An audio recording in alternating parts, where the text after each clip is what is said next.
şaşırmamızda sizler kreditlerimiz bilen dans edilsin. Bunda kreditlerimiz var. Birinci kreditimiz bizki hükümetten katıldı. Bu bölüm ülkede verildi. Eğer kızlarımız 23%'dan 25%dan verildi. Bunda imtiyazlar yok. Maksimal summası 5 milyon so'm. Buna talab qilingan hujjatlar ID kartı yoki shaxs tasdiqlovchi pasport, o'zimiz belgilagan to'g'risida soliq tomonidan ma'lumotnoma, keyin hakimlarimiz tomonidan tashlanadi. Kredit ta'minot sifatida sug'urta polisi bo'ladi. İkinci kreditimiz biznesga ko'mak deb ataladi. Bu kreditimiz banklar belirtilgan mahallalar kesimlar ajratiladi, tanlab olingan xonadonlar ajratiladi. Bu maksimal summasi 17 million so'm esa bu 48 oy beriladi. Bundan imtiyozlari 6 oy.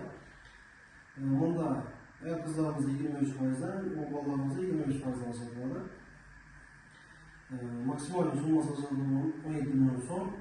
Buna talab qilingan hujjatlar shaxs tasdiqlovchi pasport yoki ID karta, o'zingiz belgilagan to'g'risida ma'lumotnoma, bunda o'sha hakimlar tomonidan tashlanib olinadi.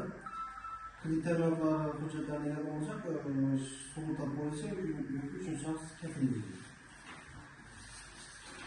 Keyingi kreditimiz bor. Bu kreditimiz mahalla loyihasi deb aytiladi. Bu mahalla loyihasi kreditimizda maksimal ajratilgan summasi 50 million so'm. Bu 60 oygacha ajratiladi. Bundan 24 oy imtiyoz davri bilan beriladi. Bunga kerakli bo'lgan hujjatlar shaxs tasdiqlovchi pasport yoki ID karta, o'zingiz belgilagan to'g'risida ma'lumotnoma, unda hakimlar yordamchisidan emas, mahalla bankiri va mahalla agenti tomonidan tavsiyalar beriladi.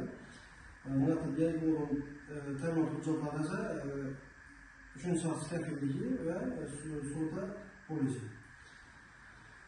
Keyin yana bir kreditimiz bor. Bu 312-sonli qarorga asosan prezidentimizni 5 yil ajratiladi, ya'ni 60 oy. Bundan 2 yil imtiyozlar, 24 oy. Maksimal summasi 100 million so'mgacha sug'urta polisi bilan beriladi. 100 milliondan oshgan summasini garov qo'yiladi, ya'ni ko'chmas mulk yoki avtotransport maksimal berilgan summasi 300 million so'mgacha beriladi. Bunda agar korxona rahbari ayolchi bo'lganimizda 19% yoziladi.